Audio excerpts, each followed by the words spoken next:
there's a good hour before shooting light, and we're working our way in to that spot that Ted and I were at yesterday. There's a couple different spots that we wanted to cover, so we've got the other long-haired man here with us today, and Logan with him with the camera. Logan shot that buck not very far from where we're both going to be set up, but we played it right. When we got that deer out of there, we were pretty much left our scent on the same trail that we came in, and I don't think that it's obviously not affected much. And so he never really got up into the primary bedding area there. He was just kind of on the edge of it, I'd say. Right. We feel like if we get in here early enough, we're going to catch these deer kind of coming back and filtering through all morning.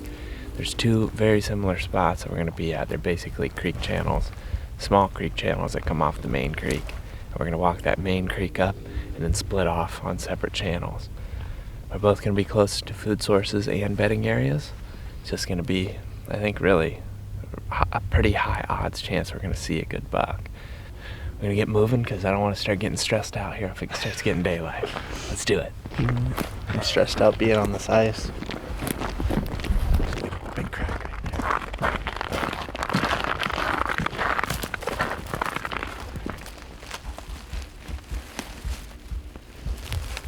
Well, I do believe that we made it in clean. There's even a breeze today, so we might even have been able to walk through the crunchy stuff on a day like today, but that ice was just added insurance to get in here without bumping into anything. But this is the furthest back this channel I've ever hunted. And I think what's happening a lot of times is the bucks are skirting down there closer to that cover. At least that's where we think they were. And if they do that today, we're going to be right in them. We just don't want to be sitting back and have a buck walk across there and him just be a little too far. We're set up to shoot anything crossing the creek and anything paralleling this transition line. Jake and Logan are set up to the north of us, and they're on a similar location, just a smaller creek channel than the one we're on. They're going to have deer coming off of Milo Field up there. That's the same Milo Field that Ted and Aaron saw that nice buck at back in November. Back in November. Oh, there's a deer out there on the creek.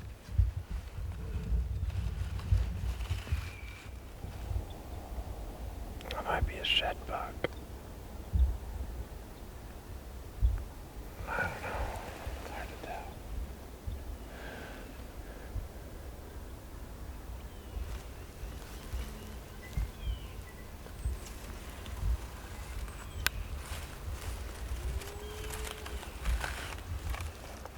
Yeah, man, that's so prime.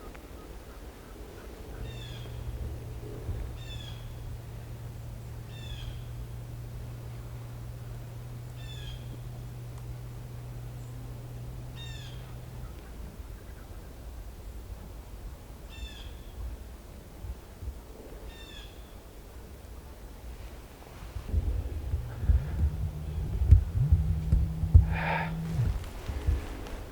don't even know that I'm gonna have a shot if I want one.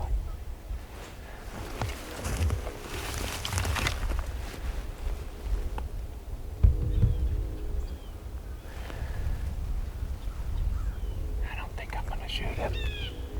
I don't think. I mean, if he comes close, he's just behind that willow. There he is.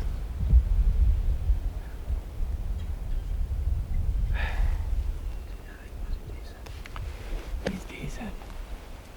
Just had a good buck come through. I had the hammer back on him. I could tell he was decent right off the bat. And I wouldn't say that, like I said, I don't know that I would have called it passing him as much as I just viewed it given him perfect opportunity right here at 80 yards or whatever 50 that we're set up on. I probably would have shot him, but he was out there at like 120 walking. I'm not looking to sling one down through there with the deer walking, and I just got a lot of confidence that there's more deer in here and that we can get a little bit better shot than that. It's getting to be into the mid-morning here, and I have clearly stood up, but I'm just gonna get on the other side of this bush. I think I can shoot a little bit further down, like where that buck crossed. And at some point this morning, the plan was was for Jake and Logan to set up there, closer to the access. And if they didn't see anything, they were going to come through and still hunt this bedding area. If they bump anything, it's going to come past us and just stack up this bedding area right here. And then they're going to hunt in here this evening. So the strategy is to kind of do a light bump, hopefully get deer to come across, but if not, that bedding area will just be stacked for the rest of the season.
That worked out. Just need a big buck to do it. Pretty fun. I mean, dude, she was seriously right. She was right.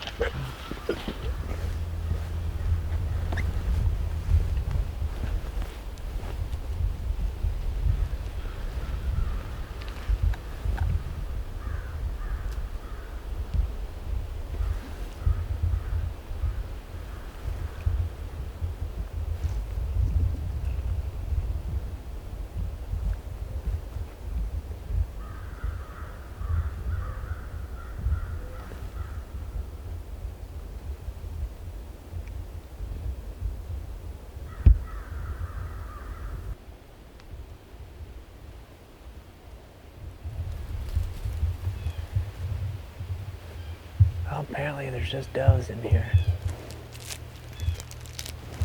Well, the guys just popped out over there, and they're working back that way. They're gonna loop around, hit another bedding area, and we're just gonna kind of pop around. Once they get through that one, we're gonna come right back and get set up here, and they are gonna go through this bedding area. We were gonna save it, but the more and more we think about it, one group of drivers is very low impact for what happens in this area. We think that if we give it a few days, the deer will be right back in here. We gotta believe there's a buck at some point. And the thing that we like is every single deer that came through, we had a chipper shot at. I mean, we had a deer literally get to right here, and I was sitting right there. It's a perfect little spot here, and this is working really well. We just need a buck to do it.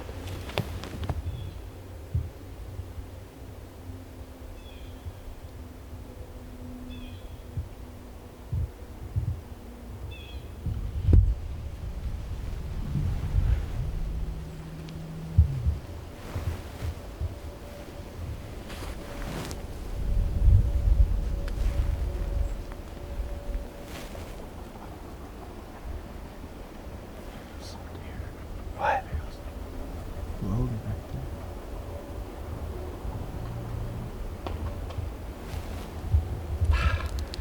there. How is there only one buck in here? Just one.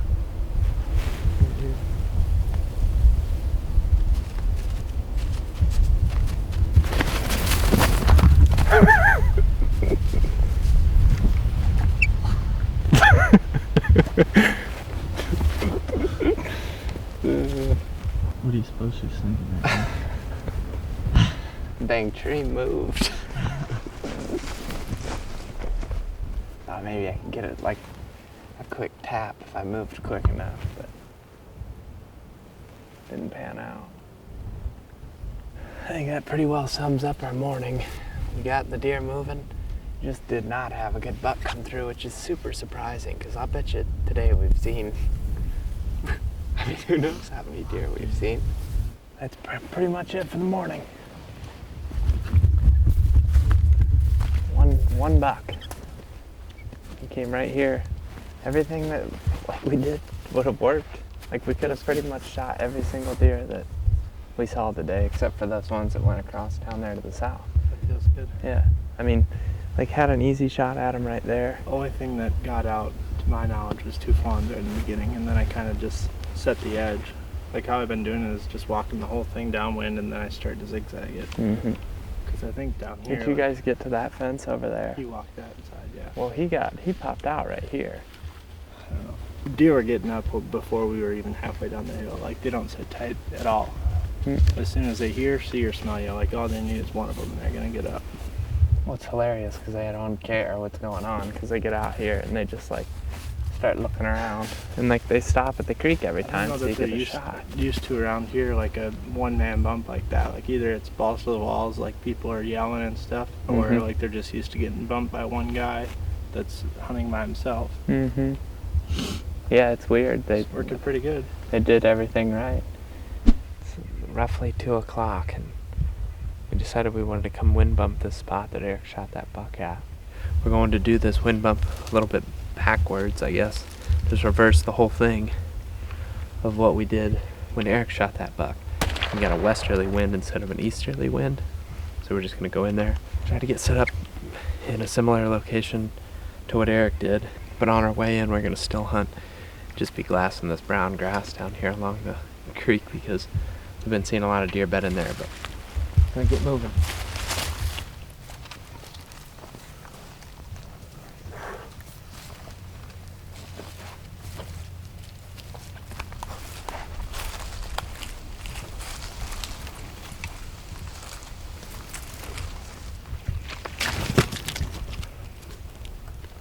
It's that easy.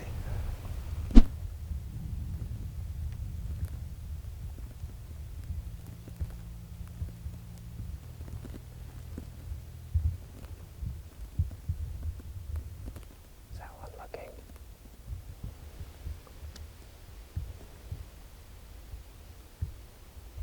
Got excited and saw a fur. Ted and I snuck in here and got set up on this willow. And as soon as we started coming down the hill, Ted saw a couple of young bucks kind of milling around down by this bedding area. In the main bed, up on top of this little knoll, there was a whole bunch of sheds last year. And right now, we're seeing a whole bunch of little bucks moving around out here in front of us. That's a good sign. It probably means there's a big buck up on top somewhere. They're just naturally moving down there, but Jake and Logan are about to go through this piece, zigzagging back and forth, with their scent blowing towards the deer. Hopefully those deer smell those guys. Just try to slip out the back. There's a doe, but I don't... Doe. Hell, maybe I thought I saw a buck, and I never did that at all.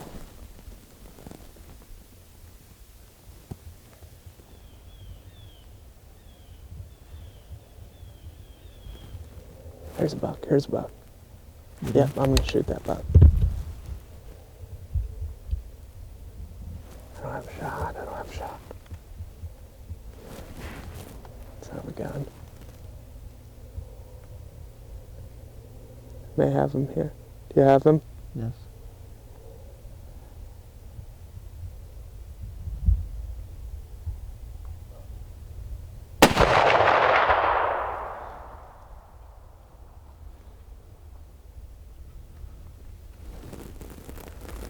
Took off running that way. I don't know if you hit him. I don't know if I did or not.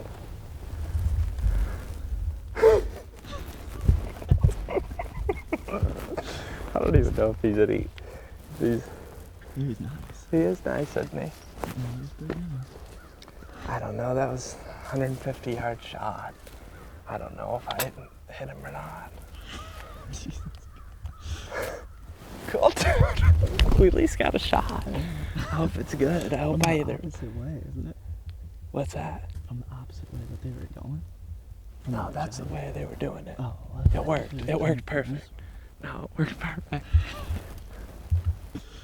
Maybe I just missed him too. He's pretty nice. He's pretty nice. Better reload this gun.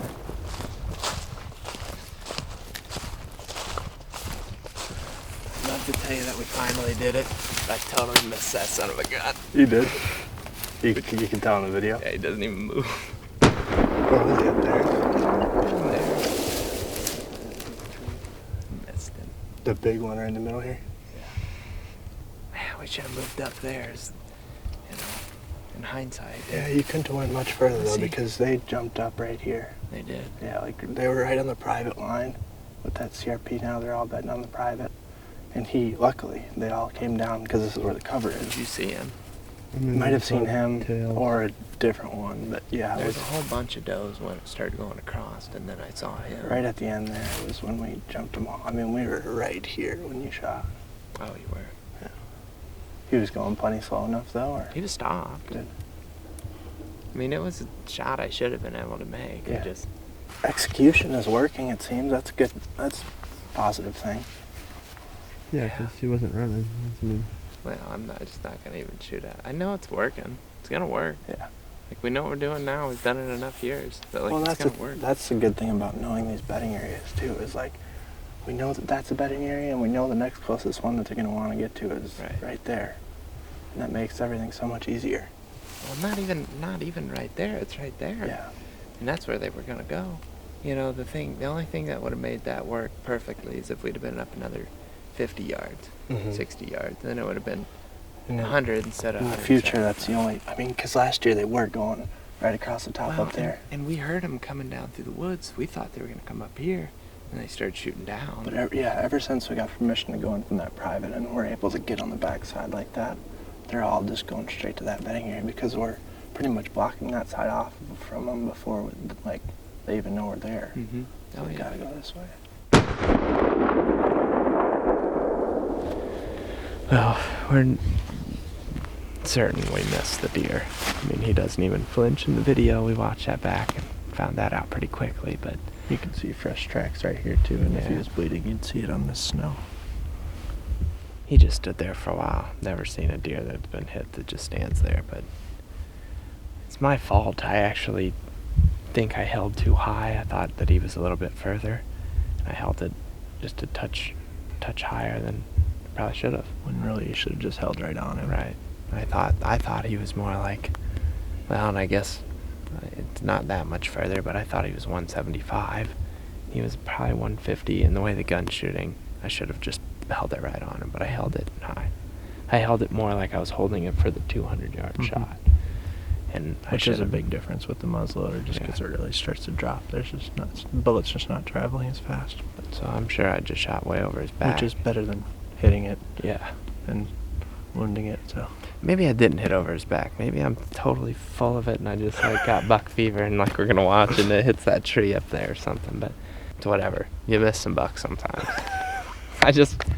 Dude, I've been waiting to shoot one for so long. I know. It's just like I don't think I'm gonna do it. He's a nice buck. Maybe we'll get another chance at a different one at some point.